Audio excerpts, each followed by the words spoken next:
Terima kasih pemirsa, Anda kembali bersama kami. Viral di media sosial, anggota TNI Angkatan Udara cekcok hingga diduga menganiaya seorang sopir taksi online di area parkiran Bandara Internasional Sultan Hasanuddin. Hal kasus terjadi pemirsa akibat kesalahpahaman dan kini telah diselesaikan secara damai. Tidak. Pak, kekerasan ini Pak. Kekerasan apa? Kau yang kurang ajar. Saya tidak mau dihargai. Apa ini itu? Pak, lu Pak, tidak boleh gitu bersih. Inilah rekaman video dashcam sopir taksi online ketika terlibat cekcok dengan petugas pengamanan BKO TNI Angkatan Udara bersama security bandara di area parkiran Bandara Sultan Hasanuddin Makassar, Sulawesi Selatan. Tidak. Kasus ini berawal saat sopir taksi online hendak mengambil penumpang di dalam area bandara. Sementara menurut aturan taksi online dilarang beroperasi. Situasi pun memanas hingga terjadi adu argumen yang berujung pada penganiayaan. Pak! Tolong! Sang sopir pun berteriak meminta tolong, hingga akhirnya mereka dilerai petugas keamanan dan pihak TNI Angkatan Udara lainnya. Pasca kejadian ini, pihak Lanut Sultan Hasanuddin TNI AU Kopsau II mempertemukan 3 prajurit dan sopir taksi online. Prajurit TNI yakni Peltu Udin Patoba, Serma Mustakin, dan Pratu Zakwan yang merupakan petugas BKO dari Angkatan Udara sepakat berdamai dengan Agus Lee, sang sopir taksi online. Permasalahannya tersebut telah diselesaikan secara kekeluargaan tanpa paksaan dari pihak manapun. Selanjutnya pada kesempatan ini saya mohon maaf atas kesalahpahaman dan viralnya video kejadian tersebut. Pada kesempatan ini, saya mohon maaf atas kesalahpahaman dan viralnya video kejadian tersebut. Masalah ini telah diselesaikan secara kekeluargaan dan kami sepakat berdamai. Kasus ini pun dinyatakan telah selesai dengan adanya kesepakatan berdamai dari seluruh pihak terkait. Dari Makassar, Sulawesi Selatan, Wahyu Ruslan, iNews melaporkan. Kita beralih pemirsa ke Kapolda Sumatera Utara yang mengunjungi rumah wartawan korban kebakaran di Kabupaten Karo, Sumatera Utara. Kedatangan Kapolda ini memberikan harapan bagi keluarga, terutama anak korban yang meminta agar kasus kematian sang wartawan diusut tuntas.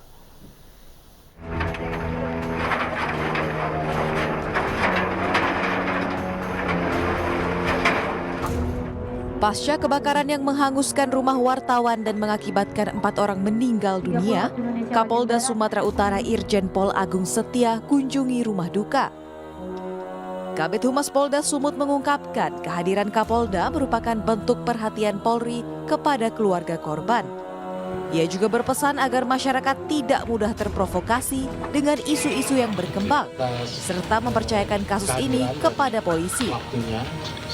Kapolda hadir untuk mengucapkan secara langsung bela sungkawa kepada keluarga korban yang ditinggalkan dari peristiwa kebakaran yang sama-sama kita ketahui bersama.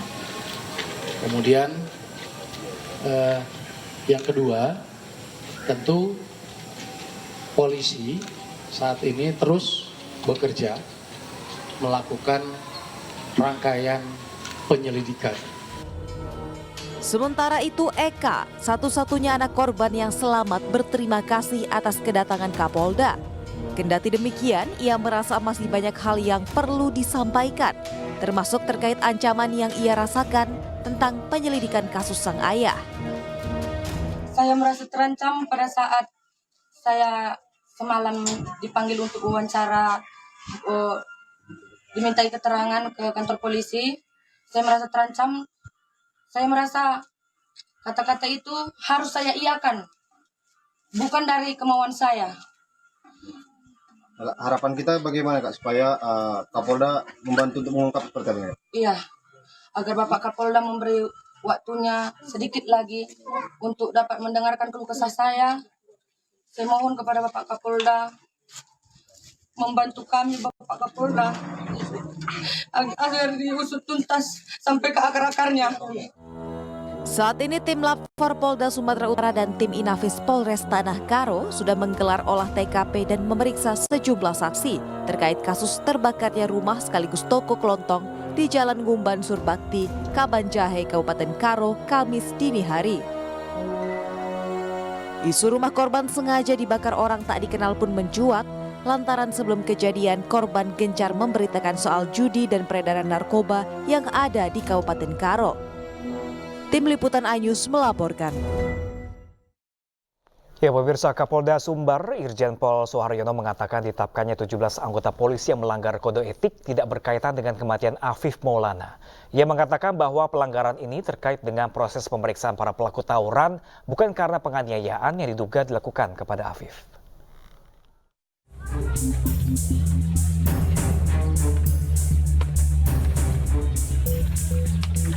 17 personel Samapta Polda Sumbar telah ditetapkan melanggar kode etik terkait dengan kasus dugaan penganiayaan terhadap 18 orang anak dalam aksi tawuran pada 9 Juni 2024 lalu. Buntut dari peristiwa tawuran yang sama ini jugalah yang kemudian menewaskan salah satu anak bernama Afif. Kapolda Sumbar menegaskan bahwa terdapat 2 kasus yang berbeda dalam peristiwa ini. Menurut polisi, meski telah ada sanksi etik bagi para anggota polisi, namun kasus kematian Afif Maulana tidak berkaitan dengan sanksi itu. Personel polisi terkena masalah etik karena melakukan sejumlah langkah yang bertentangan dengan aturan saat melakukan pemeriksaan pada pelaku tawuran. Sementara, versi kepolisian, Afif diduga melompat dari jembatan Sungai Batang Kuranji saat mengamankan 18 anak korban terduga pelaku tawuran, sehingga kematian Afif hingga saat ini masih terus dalam penyelidikan. Jangan mengaitkan 17 anggota kami yang kami tetapkan yang diduga sebagai pelanggar kode etik atau pelanggar disiplin ini adalah peristiwa yang terjadi korelasinya dengan saudara Afif Maulana. Tetapi yakini bahwa itu yang terjadi di Polsekta Kuranji. Dalam penyelidikan terjadi peristiwa yang di luar dari seharusnya. Itu pun masih banyak politisir-politisir berita yang sifatnya hiperbola. Sehingga meski membuka semua kemungkinan, Kapolda mengatakan untuk membuktikan keterlibatan aparat dalam kematian Afif masih diperlukan bukti-bukti baru. Dari Padang, Sumatera Barat, Budi Sunandar, iNews melapor. Ditreskrimsus Polda Jabar dan Polres Ciamis berhasil menangkap seorang bandar judi slot jaringan internasional. Pelaku melayani 8 situs judi dengan menyiapkan 210 rekening. Total keuntungan bandar mencapai 365 miliar rupiah.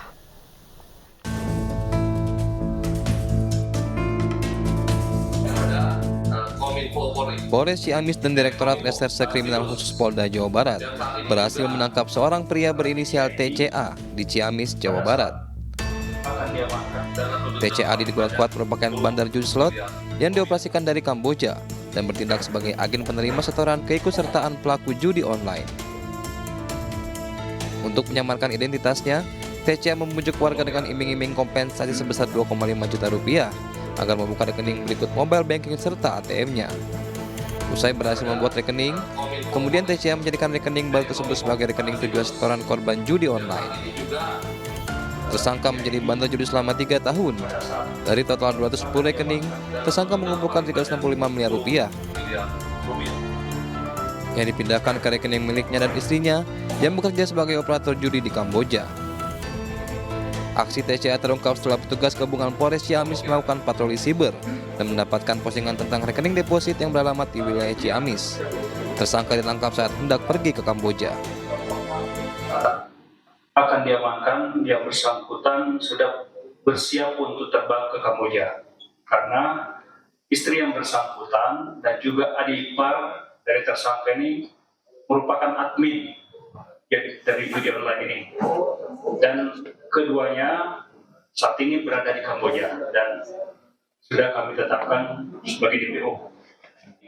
Modusnya pada saat membuat rekening di berbagai macam bank, setelah dibuatkan rekening termasuk didaftarkan m-bankingnya, nomor rekening, kartu ATM dan HP untuk m-banking langsung diambil oleh tersangka, dan pada saat tersangka kami amankan, nomor rekening, ATM dan juga m-banking sudah siap untuk dibawa terbang ke Kamboja.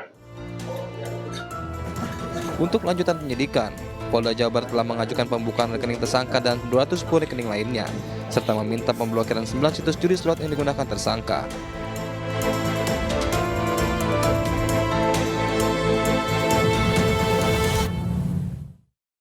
Kita ke informasi lainnya pemirsa, buntut kasus peretasan server Pusat Data Nasional PDN, muncul desakan agar Menteri Komunikasi dan Informatika Budi Ari mundur dari jabatannya.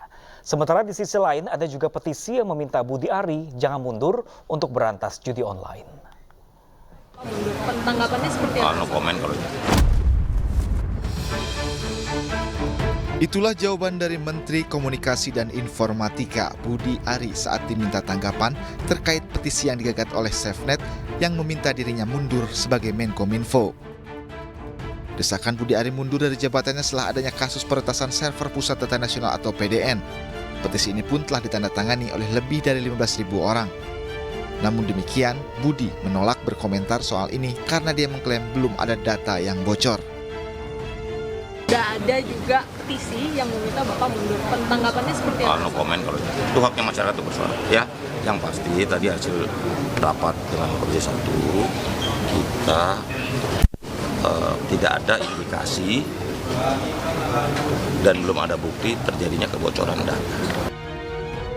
Selain desakan agar Budi Ari mundur dari jabatannya sebagai Menteri Komunikasi dan Informasi, ada juga yang membuat petisi agar Menteri Budi tetap bertahan dan memberantas judi online di Indonesia. Tim Liputan iNews melaporkan. Presiden Joko Widodo menjenguk Menteri Pertahanan yang juga Presiden terpilih Prabowo Subianto. Presiden Jokowi menjenguk langsung Prabowo yang baru saja menjalani operasi di RSPPN Sudirman, Jakarta Selatan. Momen ini diunggah di akun media sosial milik Presiden terpilih itu. Terlihat Prabowo didampingi putranya Didit Hendra Prasetyo saat menerima kunjungan Presiden Jokowi. Prabowo mengaku memilih operasi memulihkan cedera kaki kirinya. Cedera itu terjadi akibat 2 kali kecelakaan terjun payung saat masih aktif bertugas sebagai anggota TNI.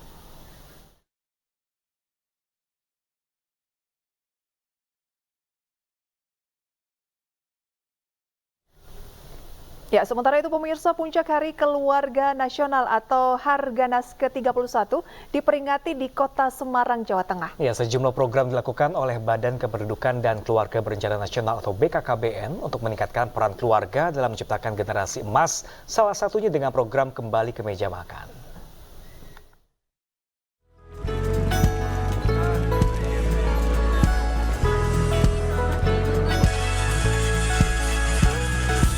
Puncak peringatan Hari Keluarga Nasional atau Harganas diperingati di lapangan Simpang 5, Kota Semarang, Jawa Tengah. Acara dihadiri oleh Menteri Koordinator Bidang Pembangunan Manusia dan Kebudayaan Muhadjir Effendi serta Kepala BKKBN Dr. Hasto Wardoyo. BKKBN menekankan pentingnya keluarga sebagai unit terkecil di masyarakat yang menjadi tempat bernaung dan melindungi. Salah satu program BKKBN yang meningkatkan kualitas keluarga adalah gerakan Kembali ke Meja Makan. Dengan 3 makna yakni kebersamaan, tetap terjaganya nilai-nilai luhur bangsa, serta makna gizi yang bisa dikomunikasikan di meja makan. Di saat makan, sebetulnya bisa juga di dalam kendaraan, tapi di meja makan ini lebih asik karena dia lebih ada rasa kebersamaan. Kemudian yang kedua, kita punya kepentingan untuk mentransformasikan nilai-nilai luhur melalui keluarga. Bangsa kita itu kan punya karakter, punya nilai-nilai yang biasanya orang tuanya itu menurunkan pada anaknya itu. Nah itu tuh tidak pernah diwariskan dengan baik hari ini. Ya, marilah kita manfaatkan ketika kita bisa kembali ke meja makan. Gerakan Kembali ke Meja Makan juga berkaitan dengan pencegahan stunting, yakni dengan strategi intervensi faktor sensitif dan intervensi faktor spesifik. Bulan Juni ini kan kita mengadakan pengukuran dan penimbangan serta intervensi stunting serempak seluruh Indonesia. Dan sekarang ini sudah sampai hari ini sudah 92,29% yang balita yang sudah ditimbang dan diukur dan sudah diketahui statusnya, termasuk yang stunting ya. Tinggal besok juga kita harap mendekati 100% lah. Dan itulah yang nanti akan kita jadikan patokan, samping SKI juga hasil sensus ini. Untuk mendeteksi dini stunting pada anak, pemerintah telah menyeragamkan alat antropometri di seluruh posyandu di Indonesia. Dari Semarang, Jawa Tengah, Doni Mahendra, iNews melaporkan.